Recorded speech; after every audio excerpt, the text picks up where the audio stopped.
ይመስገን። ሃሌሉያ!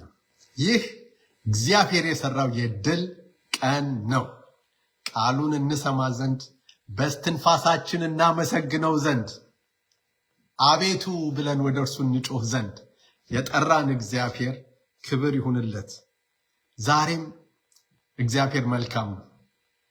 በዚህ የኢትዮጵያ ወንጌላዊት የሚዲያ አገልግሎት የኢትዮጵያ ወንጌላዊት አብያተ ክርስቲያን የዚች የኢትዮጵያ ወንጌላዊት ቤተክርስቲያን ሚዲያ አገልግሎት ሊጠፋኝ ነው መሰለኝ እና በዚህ አገልግሎት ውስጥ እንግዲህ የምንመለከተው ነገር ምንድነው? የሰማይ መስኮቶች ተከፍተው በህይወታችን ውስጥ የሚሆነው፣ በልባችን ውስጥ የሚሆነው፣ በአገራችን ውስጥ የሚሆነው፣ በቤታችን ውስጥ የሚሆነው፣ በቤተሰባችን ውስጥ በአገራችን የሚሆነውን ነገር በሙሉ የምንቃኝበት ክፍለ ጊዜ ነውና አብረን እንድናይ እግዚአብሔር ጸጋውን ያብዛልን።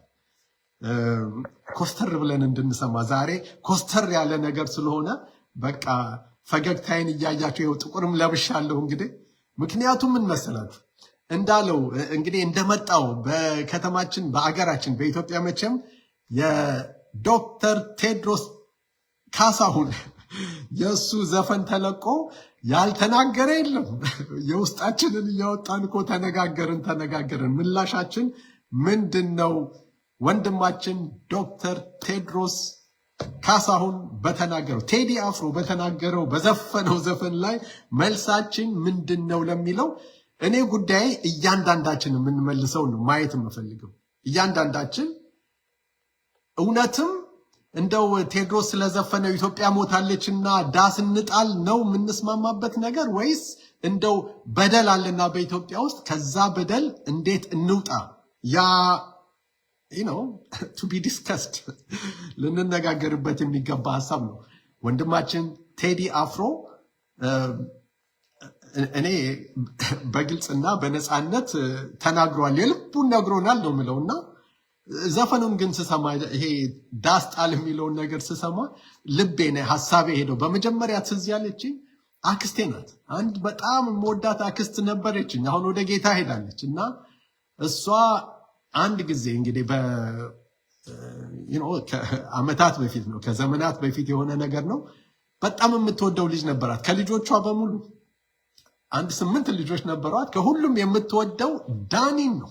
ዳኒ ካዝሜ ዳኒ በእናቱ በጣም የተወደደ ነበር። በቤተሰቡም ውስጥ በጣም ጨዋ፣ ቆፍጣና ተማሪ፣ ቆፍጣና የቤት ሰው፣ በቃ ቤት የሚያገለግል፣ ጀርመን ሀገር ሄዶ ዲግሪ ይዞ የመጣ የሚሰራ የሚታትር እውነትም የሚወደድ ልጅ ነበረ ካዝናችን ዳኒ። በተለይ እናቱ በጣም ተወደው ነበር።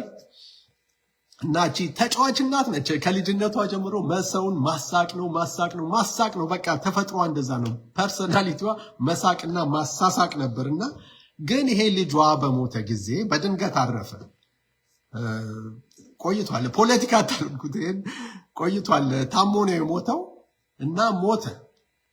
ይሄ ልጇ እንግዲህ በምን ያህል ጥልቀት ያገለግላት እንደነበር ትንሽ ለመናገር ከጀርመን ሀገር ሄዶ ተምሮ ዲግሪውን ይዞ መጥቶ እየሰራ በገንዘቡ ያገለግላል። ቤት ውስጥ አለ በተባለ ነገር እናቱ በጠየቀችው ቦታ ሁሉ ይገኛል። በጣም ከአድናቆቱ አንዱ ከሰል ተሸክሞ ቤት ውስጥ ያመጣል።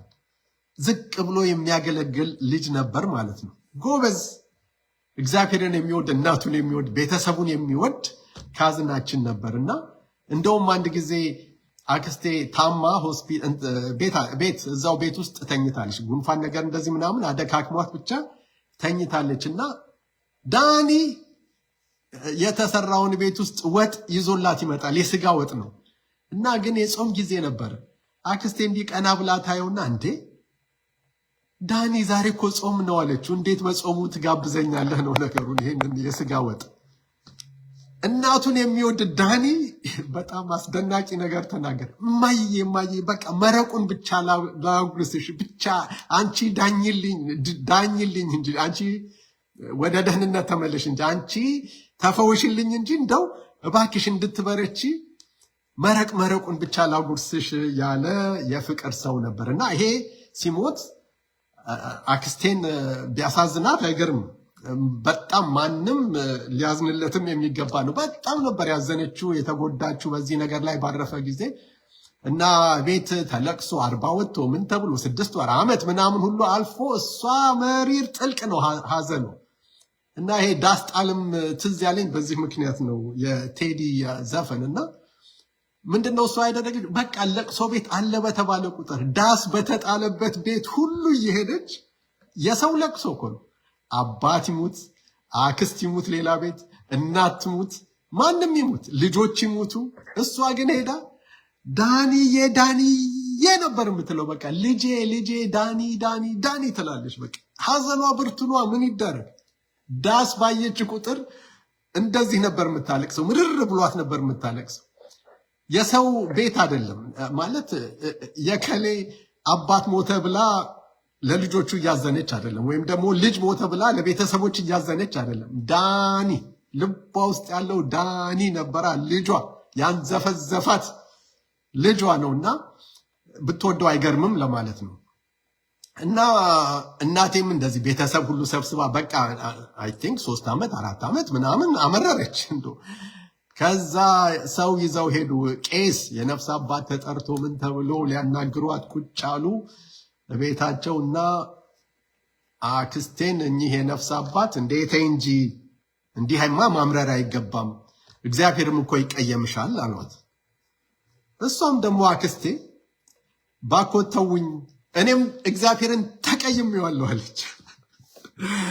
የሰው ሐዘን ጥልቅ ሲሆን እንደዚህ ያስጨክናል። በቃ በእግዚአብሔር ላይ በቃ ተቀይሜዋለሁ አንድ ይሄንን ልጄን፣ ሌሎቹ ያሉትን በእነሱ መጽናናት አይደለም፣ እንዴት ይሄኛውን ልጄን ይወስድብኛል፣ እግዚአብሔር ተሳስቷል ብላ ሆድ ብሷት እግዚአብሔርን ተቀይሜዋለሁ አለች። እና አሁንም ትዝ ያለኝ ይሄ ነው። በቃ ሰዎች በየራሳቸው እንግዲህ አሁን አስተያየት ሲሰጡ ምላሻቸውን ስሰማ የሰዎችን ምላሽ ሁሉም የራሱን ነው የሚሰማው ያለው። ለቴዲ አፍሮ ዘፈን መልስ የሚሰጡት በዚህ በተሰማቸው ስሜት ውስጥ ሆነው ነው። ለራሳቸው ልጅ ሞቶ ይሆናል፣ ወንድም፣ አክስት ልጅ፣ አጎት ልጅ ምናምን ብቻ የሚወዱት ሰው ሞቷል እንደሚባለውም እንግዲህ በኢትዮጵያ ውስጥ አማራ ተጨፍጭፏል፣ የለም ትግሬ ተጨፍጭፏል፣ ጄኖሳይድ ተደርጓል፣ የለም ኦሮሞ ተጨፍጭፏል፣ በኦሮሞ ደም የተገኘ ሁላችንም እሪ የምንልበት ነገሮች ይኖሩናል። እና ሁላችንም እሪ ለምንለው ነገር ይሄ የቴዲ አፍሮ ዳስ ጣል ነካክቶናልና ለዛ ምላሽ ሰጥተናል ብዬ አስባለሁ። የተጎዳንበትን ነገር ሰቆቃችንን ብሶታችንን ነካ ነካ ሲያደርግልን ቴዲ አፍሮ መቼም ያለንበትን ገልጠናል ማለት ነው።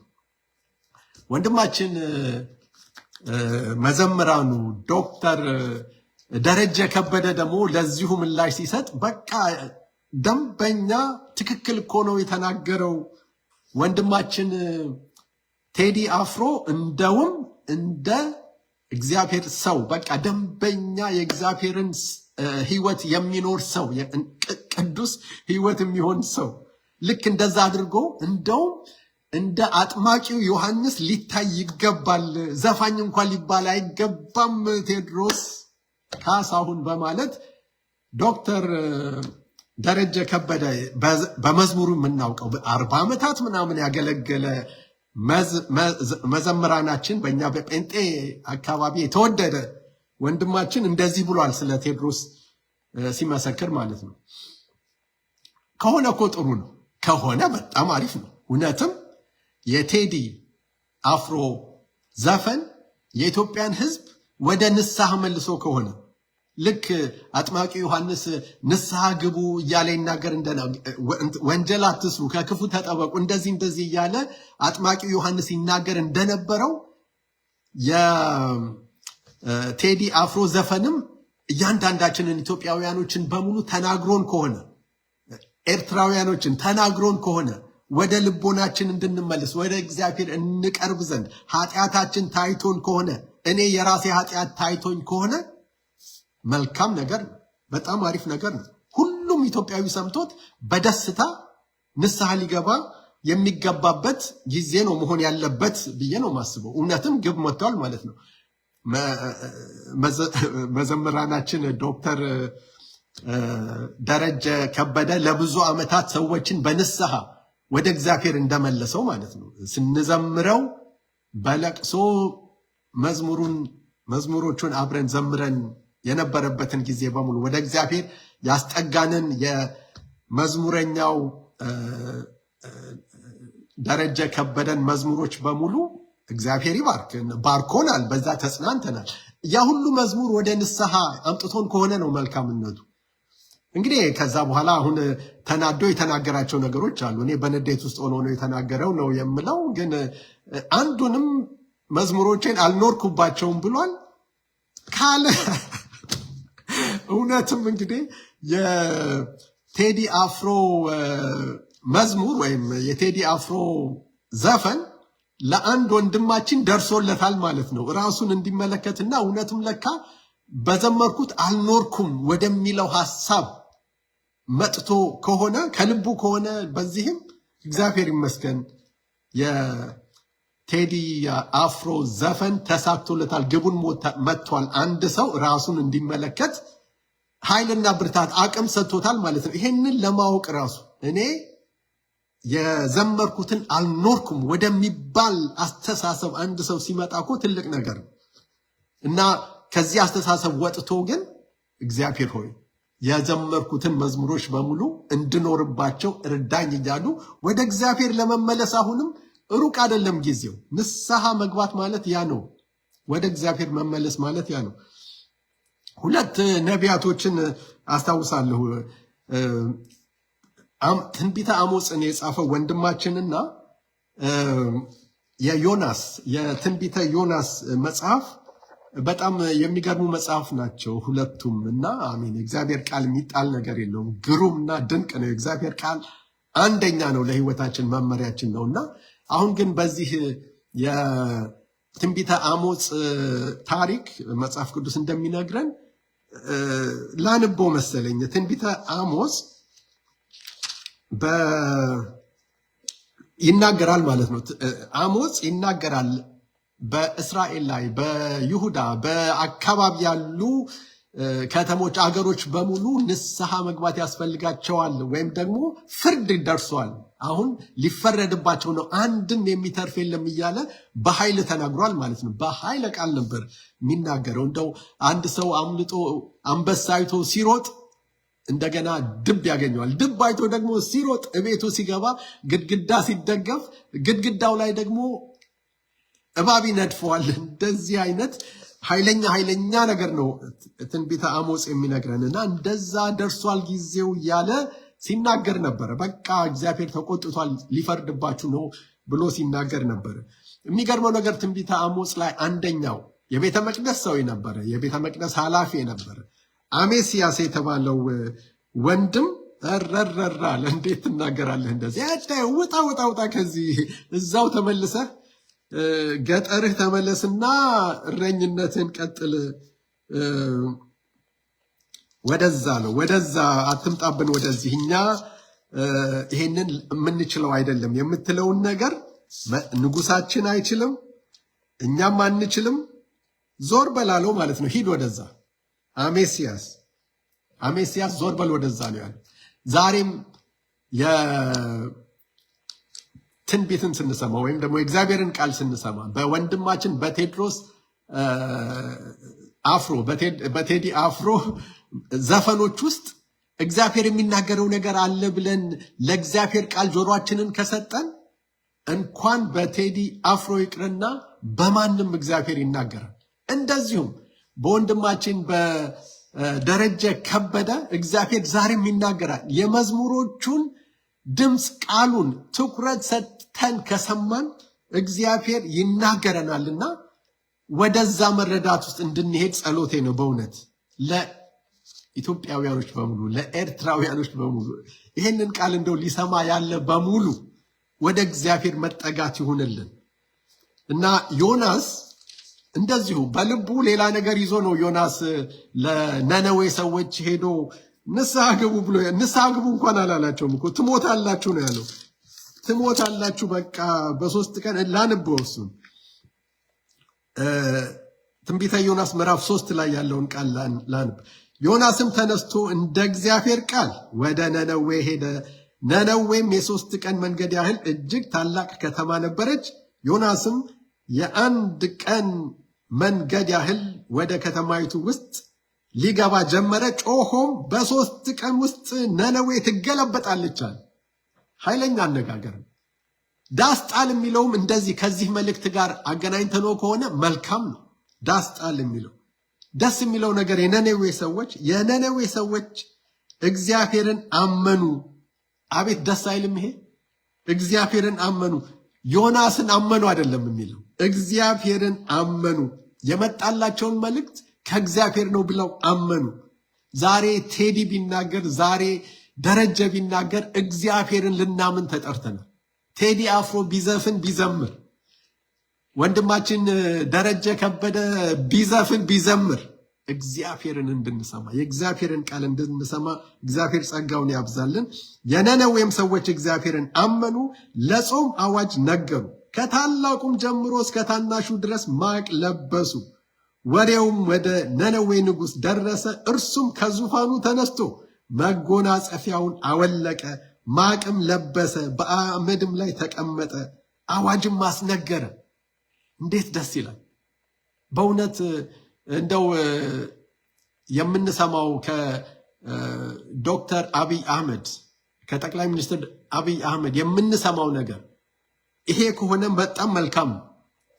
እኔ ወደዚህ ያደላል ብዬ ነው ማስበው። የእግዚአብሔርን ቃል ይናገራል ብዬ ነው ማስበው። ወደ ፍቅር ተመለሱ፣ ዘረኝነት ጥሩ አይደለም። ከአፉ የሚወጣውን ቢያንስ ያንን ያህል እንኳን the benefit of the doubt ልንሰጠው ይገባል ብዬ ነው ማስበው። ጠቅላይ ሚኒስትር አብይ አህመድ በአመድም ላይ ተቀመጠ፣ አዋጅም አስነገረ። በነነዌም ውስጥ የንጉሱንና የመኳንንቱን ትእዛዝ አሳወጀ። እንዲህም አለ፣ ሰዎችና እንስሳት፣ ላሞችም በጎችም አንዳችን አይቅመሱ፣ አይሰማሩ፣ ውሃንም አይጠጡ። ሰዎችና እንስሶች በማቅ ይከደኑ፣ ወደ እግዚአብሔርም በብርቱ ይጩሁ። ሰዎችም ሁሉ ከክፉ መንገዳቸውና በእጃቸው ካለው ግፍ ይመለሱ። አሁን ደስ አይል? ለሀገራችን ለኢትዮጵያ ተናግሮ ከሆነ ቴዲ አፍሮ መመለስ ይሁንልን ወደ እግዚአብሔር። አሞጽም የተናገረውን ነገር እንደና አሜሲያስ የሰማነውን ማጣመም ሳይሆን ወደ ልባችን ተመልሰን ንስሐ የምንገባበት እንዲሆንልን የእግዚአብሔር ፈቃድ ነው ብዬ አምናለሁ። ይሄ ዘፋኝ ነው ልንሰማው አይገባ ምናምን የሚባለው ነገር ብዙ የሚያዋጣ አይመስለኝም። እንደ አሜሲያስ እንዳንሆን እግዚአብሔር ጸጋውን ያብዛልን። አንድ እንደዚሁ ደግሞ የእግዚአብሔር ቃል ሲሰማለት አንተ ኃጢአተኛ ተብሎ ሲነገረው እንግዲህ በግል ደረጃ ደግሞ በግለሰብ ደረጃ ደግሞ ወንድማችን ዳዊት ንጉሥ ዳዊት ደግሞ የተናገረውን እስቲ እንየው። ዳዊት ምን አለ መሰላችሁ? አንተ ኃጢአተኛ ተብሎ ሲነገረው አቤቱ አለ፣ አቤቱ እንደ ቸርነትህ መጠን ማረኝ፣ እንደ ምሕረትህም ብዛት መተላለፌን ደምስስ፣ ከበደሌ ፈጽሞ እጠበኝ፣ ከኃጢአቴም አንጻኝ። እኔ መተላለፌን አውቃለሁና ኃጢአቴም ሁል ጊዜ በፊቴ ነውና። አንተን ብቻ በደልኩ፣ እግዚአብሔርን ብቻ በደልኩ፣ እግዚአብሔርን ብቻ በደልኩ። ሰው ነው የገደለው፣ የሰው ሚስት ነው የነጠቀው። ነገር ግን እግዚአብሔርን ብቻ በደልኳን። ለእያንዳንዳችን ይሁንልን። ሰርቀን ይሆናል፣ አታለን ይሆናል፣ አጭበርብረን ይሆናል፣ ዘረኝነት አስቸግሮን ይሆናል። ምንም አይነት ነገር ውስጥ ብንሆን እግዚአብሔርን አንተን ብቻ በደልኩ ወደሚለው ሐሳብ እንድንደርስ እግዚአብሔር ጸጋውን ያብዛልን። በፊትህም ክፋትን አደረኩ፣ በነገርህ ትጸድቅ ዘንድ በፍርድህም ንጹሕ ትሆን ዘንድ። ቁጥር 5 እነሆ በአመፃ ተጸነስኩ፣ እናቴም በኃጢአት ወለደችኝ። እነሆ እውነትን ወደድክ፣ የማይታይ ስውር ጥበብን አስታወቅኸኝ። ስውር ጥበብ ሆኖ ይሄ ቴዲ አፍሮ የዘፈነው በቃ ጥበብ አለው መልእክት አለው ከተባለ ወደ እግዚአብሔር የሚያደርሰውን ያንን ሐሳብ ከያዝን እንዴት መልካም ነው! እንዴት መልካም ነው! የማይታየው ስውር ጥበብን አስታወቅኸኝ። በሂሶጵ እርጨኝ እነጻማለሁ፣ እጠበኝ ከበረዶም ይልቅ ነጭ ሆናለሁ። ለእያንዳንዳችን ይሁንልን። ከበረዶ ይልቅ ነጭ መሆን ይሁንልን። ሐሴትንና ደስታን አሰማኝ። ደስታን መፈለግ እንዴት ጥሩ ነገር ነው። መናፈቅ ጥሩ ነገር ነው። ዳዊት ተወስዶበት ነበር ይሄ ደስታ። አሰማኝ ይላል። ደስታ ይሁን። የቴዎድሮስ ዘፈን ሙሽራ በሚለው ላይ ደግሞ እንግዲህ ስለ ሙሽራ እንድናስብ ደግሞ ሙሽራችን ይመጣል ብለን ኢየሱስ ክርስቶስን እንድንጠብቅ ጥልቅ የሆነ ምክር ከተባለ ጥልቅ የሆነ ሐሳብ ነው። ብዙ ነገሮች አሉት የቴዲ አፍሮ ከተባለ እውነትም ወደ እግዚአብሔር ቃል የሚመልሰን ይሁንልን ነው የምለው። ጾምና ጸሎታችን ይህ ይሁንልን። ሐሴትንና ደስታን አሰማኝ። ደስታ ርቆን ከሆነ ሐሴት ርቆን ከሆነ ይሄንን ይናፍቃል ዳዊት። የሰበርካቸው አጥንቶቼ ደስ ይላቸዋል። እኔን የሰበረኝ እግዚአብሔር ነው ብሎ ከእግዚአብሔር ጋር ጉዳያችንን ማሳመር እንዴት መልካም ነው። ሌላ ሰው አይደለም። ከሰው ጋር ሰው ሰበረኝ ወንዝ አይደለም። የሰው ጉዳይ አይደለም። እግዚአብሔር ነው።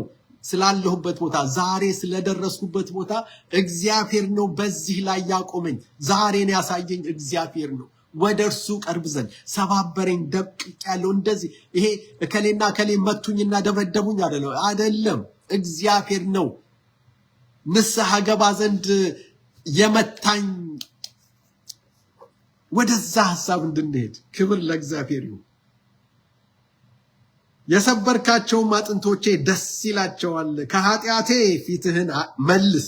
አያችሁ፣ ከኃጢአቴ ፊትህን መልስ። እኔ ካደረኩት ከነበረኩበት ይሄ ከዘረኝነት፣ ከጥላቻ፣ ከክፉ ምኞት፣ ከዝሙት፣ ከምንም ጥሩት ከዛ ነገር በሙሉ ዳዊት ካሳለፈው ነገር በሙሉ ከኃጢአቴ ፊትህን መልስ።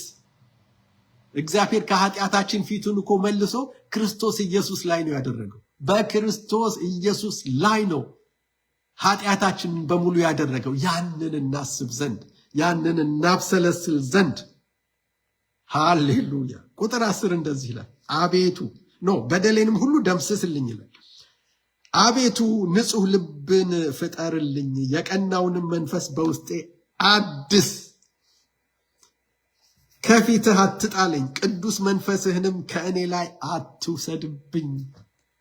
ለኦርቶዶክስ ወንድሞቼ፣ ለጴንጤ ወንድም እህቶቼ፣ ለካቶሊክ ወንድም እህቶቼ፣ ለኢትዮጵያ ሕዝብ፣ ለኤርትራውያኖች በሙሉ አቤቱ ቅዱስ መንፈስህን ከእኔ ላይ አትውሰድብኝ ብሎ መጸለይ ይሁንልን።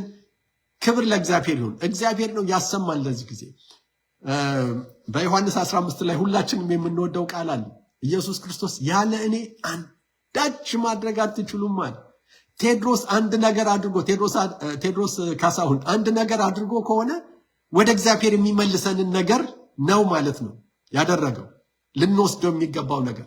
ምናልባት እንደ ዮናስ እንኳን በንዴት ውስጥ ሆኖ በቁጣ ውስጥ ሆኖ እንኳን የነነዌን ሰዎች የተናገራቸው በቃ ተመለሱ ምናምን ትጠፋላችሁ ብሎ እንኳን መናገር ቢሆን ወይም ደግሞ ወንድማችን ደረጀ ከበደም ሲዘምር የነበረው በሙሉ በቁጣ ውስጥ ሆኖ ሳለ ያንን ቁጣውን አሳልፎ ለእግዚአብሔር ሳይሰጠው ሆኖ ከሆነ ያ ሁሉ ከሆነ ወደ እግዚአብሔር መመለስ ይሁንለት። ለወንድማችን ለደረጀ ከበደ እግዚአብሔር ይወዳቸዋል። ሁለቱንም እኩል መውደዱ አይገርምም? እግዚአብሔር ቴዎድሮስ ካሳሁንን፣ ደረጀ ከበደን እያንዳንዳችንን እኩል መውደዱ እኮ አስደናቂ ነገር ነው። ክብር ለእግዚአብሔር ይሁን። እንግዲህ ብዙ ተናገርኩ መሰለኝ። እግዚአብሔር ይባርካችሁ። ዋው! በእንግድነት የመጡትን ቤተሰቦች በሙሉ እግዚአብሔር አሜን አሜን አሜን። ተክሊሻ ጌታ ኢየሱስ ይባርክ። ተባረክ ብለኛል። ታንኪዩ ሶ ማች። አልዓዛር እንደዚህ ይላል የእግዚአብሔር ቃል፣ የእግዚአብሔር ኃያል ቃል እንደዚህ ይላል፣ እነሆ የተክሌን ልጅ አልዓዛርን አገኘሁት፣ ቅዱስ ዘይቴንም ቀባሁት ይላል። አልዓዛርዬ ተቀብተሃል በእግዚአብሔር።